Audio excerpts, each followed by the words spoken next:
All right, we'll call the meeting to order. Please rise for a moment of silent prayer for all by the pledge of allegiance.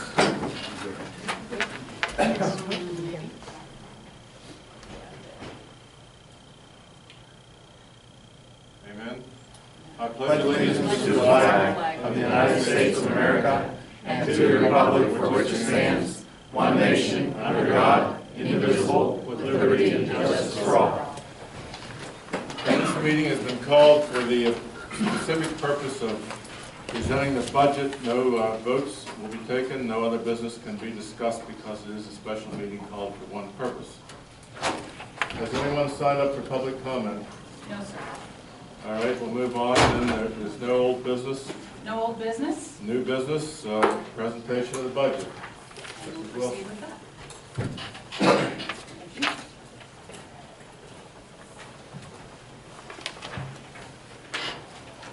Good morning, Commissioners. Good morning, everyone.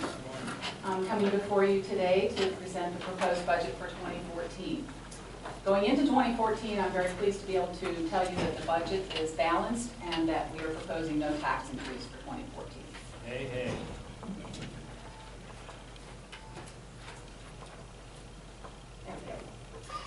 To give you a broad overview of the 2014 budget, the total budget for all funds is projected to be $194 million. This is a net decrease from 2013, which was $196 million. That's likely attributable to the continuing effect of cuts in funding from the state and federal government, particularly in human services. The 2014 general fund budget is projected to be $20,135,085. This is slightly up from 2013, which was about $59.5 million, and that's to be expected because personnel and benefit costs continue to rise over time.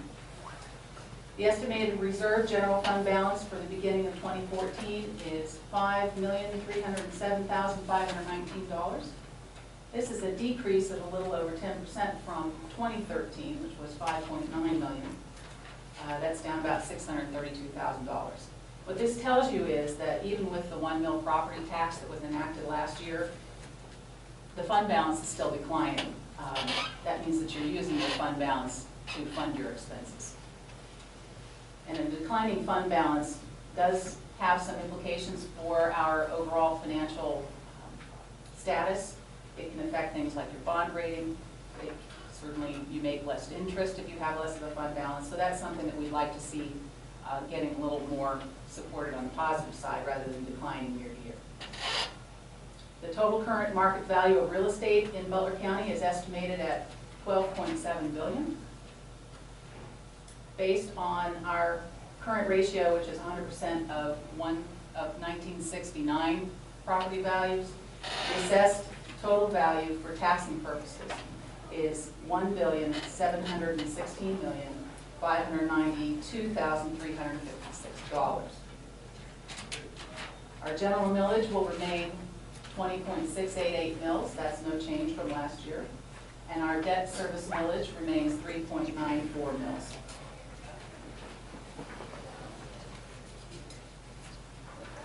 Now, 1 mil represents $1,716,592 at gross.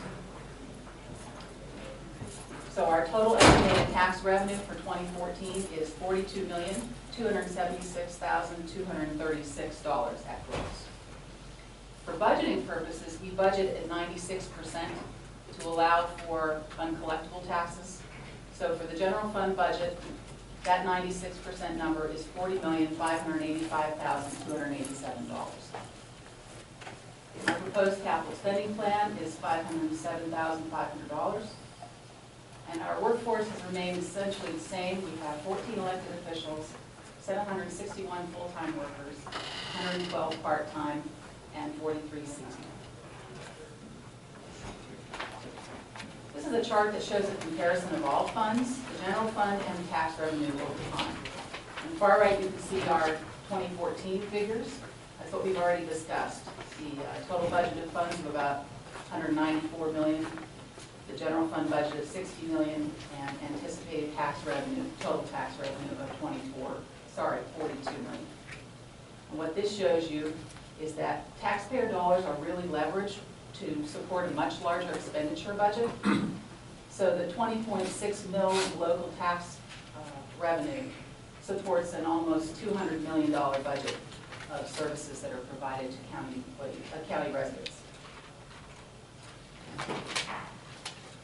This chart shows the source of general fund revenues for 2014. As you can see, we derive most of our revenue from real estate taxes. That number is 67% there. So this tells you just how important real estate tax is to the general budget, general fund. This is the distribution of general fund expenditures. This distribution remains largely the same from year to year. What's important to note here is that almost half of the general fund goes into those categories there at the lower right. That's public safety, which includes the prison, adult and juvenile probation, and emergency services 911, and the judicial area, which includes the courts, the district attorney's office, and domestic relations.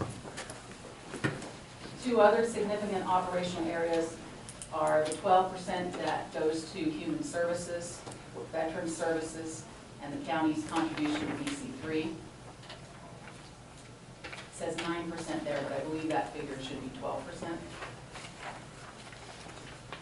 And then 12% that comprises transfers to other funds, which is primarily transfers we make out of general fund that are required every year to support Sunnyview in our 911 center.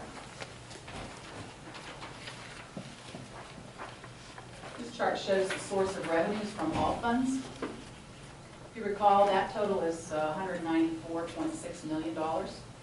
The largest proportion here is intergovernmental revenues. That's our state and federal funding. As I mentioned earlier, with state and federal funding cuts that we've been experiencing over the last couple of years, our human services departments have to become increasingly strategic and creative and innovative in providing services in the face of this tighter funding.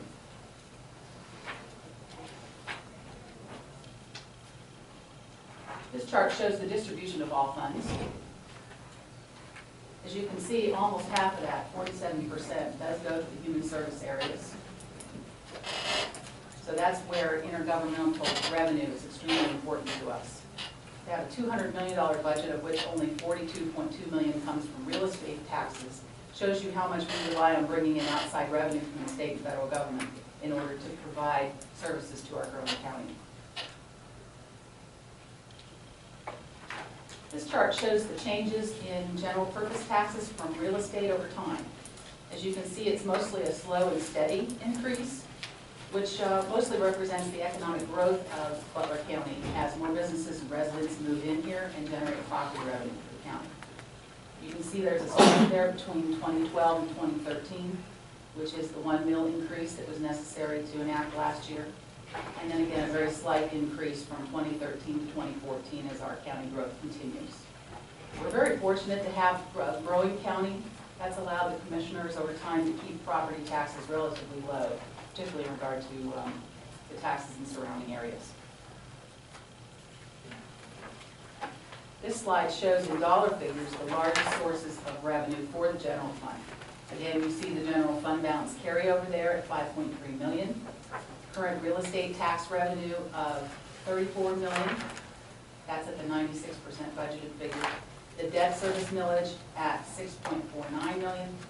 Transfer from tax claim at $2.3 million. And estimated revenue from the prison from housing out-of-county prisoners at $1.8 million. That prison revenue has been a strong source of revenue for the county, and it's helping to offset expenses at the prison.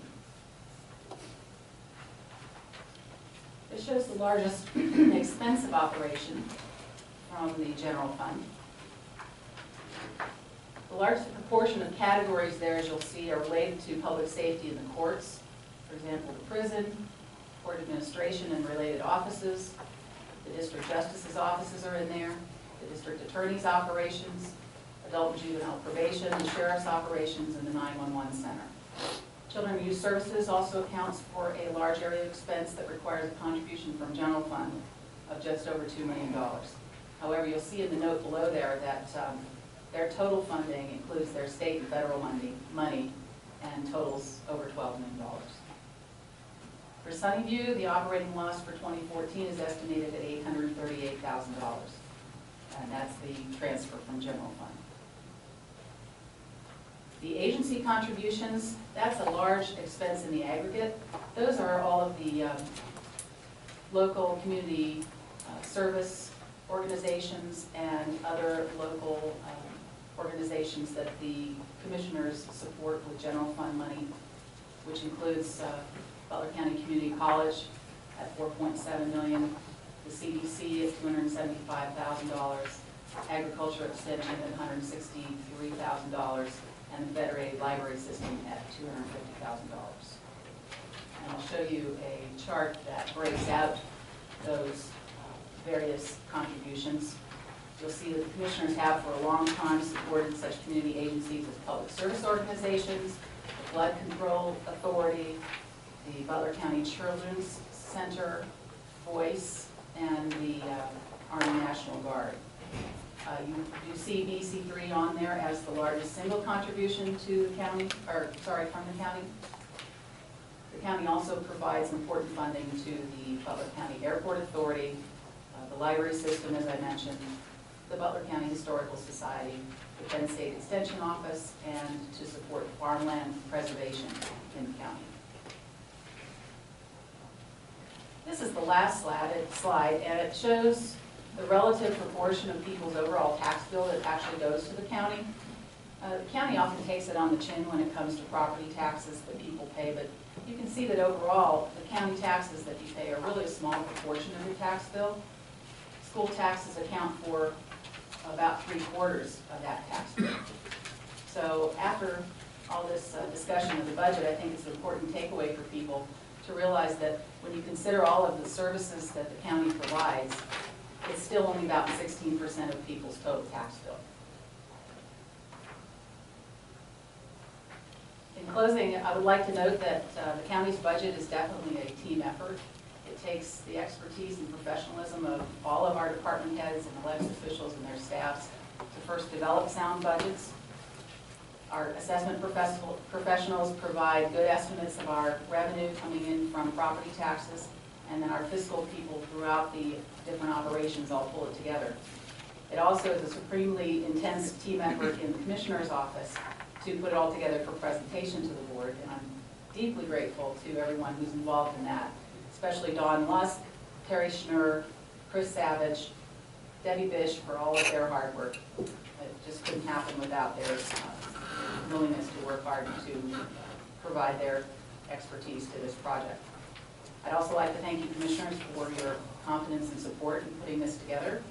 And ultimately, it is your budget, and you have to make the tough decisions to manage it responsibly.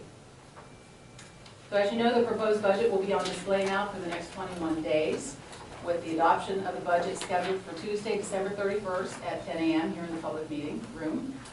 It will be on display in the Commissioner's office, in the lobby of the Government Center, the Law Library, and it will be online on our website, hopefully before the end of today at www.co.butler.pa.us.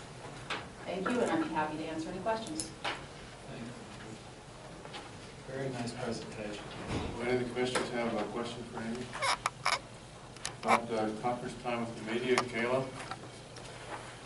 Commissioner McCarrier, what do you believe has contributed to you proposing a budget with no tax increase? Hard work.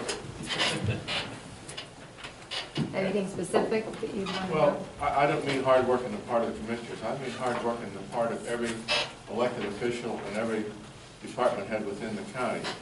They have done their best to keep their budgets down to a minimum, which, of course, these all aggregate together to form the budget for the whole county. Okay, and like Amy said, despite the $1 million increase last year, the general fund is still declining. What do you think is the biggest contributing factor to that? Wages and benefits. Does Sunnyview have anything to do with that? Well, they're part of the wages and benefits, yes. Okay, that's all I have. Thank you. Tom? Yes, just to ask each of the commissioners, as proposed, would you approve this budget if you had to approve it today? I would, yes. I certainly would too. Tom, I'd like to say this. I took very little part and I wasn't informed of hardly anything on the budget. My first briefing was yesterday. It was supposed to be Friday, so my first briefing on any of this, even whether we had a balanced budget, was on Friday. So I have almost no knowledge about the budget. I'm going to go over it. Peggy and I were going over it in the last 6 hours of yesterday's workday, but I have no answer to that. One thing I am displeased with, and I've said this time and time again, the commissioners have not addressed the issue of health care. You know, the employees paying more of their health care share. It's still at around 5% on average, and especially with the elected officials and the non-union people. Okay, and also, I'm not sure whether they kept this in the budget, but they, at the meeting I had yesterday, they said they wanted a 3% increase. The other two commissioners, I believe, they can comment on it for the non-union people. I'm strictly against that. I think we should address these issues so that the increases in wages and benefits more closely resembles the private sector. That's my goal when I became county commissioner. It's not that we have to have parity between the union and the union and the management, but we have to have parity with the private sector, and that's really a main concern of mine, okay? That has not been addressed in the budget at all as far as I'm concerned. And I'm 2 years in, and we have taken no action. I'm not happy with that at all. So you would be, just not having to not have a tax hike isn't enough for you. You want to make sure that several areas are. Well, one area I think in the budget we caught was anticipated revenues of $800,000 for payments. They put in the budget $800 for revenue coming in from royalties from the gas oil leases. I think that is very, I don't know where they came up with that. I was never briefed on that. We saw that yesterday. I mean, how can anybody predict whether somebody's going to turn on the gas on 178 acres that are fracked at Sunnyview for $800,000? I don't know who made up that, who came up with that. I'd love to know how that was arrived at. I mean, I think half of that would be put in the budget to balance the budget. I mean, I saw that I saw all this for the first time yesterday morning, and I do not think that is right, okay? I mentioned that to the commissioners. I mentioned that to Chief Clerk. I think all the commissioners should be included. And Bill McCarrier says that him and Dale weren't hardly notified at all. The staff did it and they weren't involved in it. Well, the public can either believe that or not. I don't believe it. Okay, I believe Bill McCarrier was an equal part of making a balance in the budget. Okay, I was just left out. That's my opinion. Thank you very much. Put you on the spot, Chief Clerk. Do you consider any officials having been left out of the budgetary process? Well, I wouldn't dispute his opinion. He's entitled to view it the way that he views it. The commissioners participated in budget meetings with all of the department heads. There were some that he was not able to be at.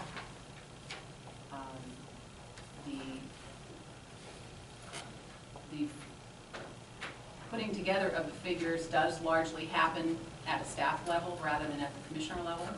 I think that's appropriate. That most of that happens because they have more important things to be attending than the actual munching together of figures. Certainly, we have now 21 days for the budget to be looked over. Changes are possible. Any questions that come up, we'll certainly address. Is that 3% raise for non-union included in this budget? Yes. And Commissioners McCarrier and Pinkerton, do you support that? Yes. Yes. We had to put a figure in for the budget purposes. I believe at the next public meeting, you'll see a salary board meeting to discuss that publicly and make an actual decision on that percentage increase.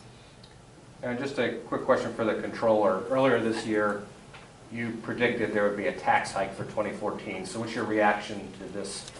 And you probably wouldn't have seen the whole budget yet at this point, but what's your reaction to them not proposing a tax hike? I'll withhold comment until I've had an opportunity to examine the budget in depth. I would say the one comment is, and it was already expressed by the chief clerk, is the essentially a zero unrestricted fund balance. That is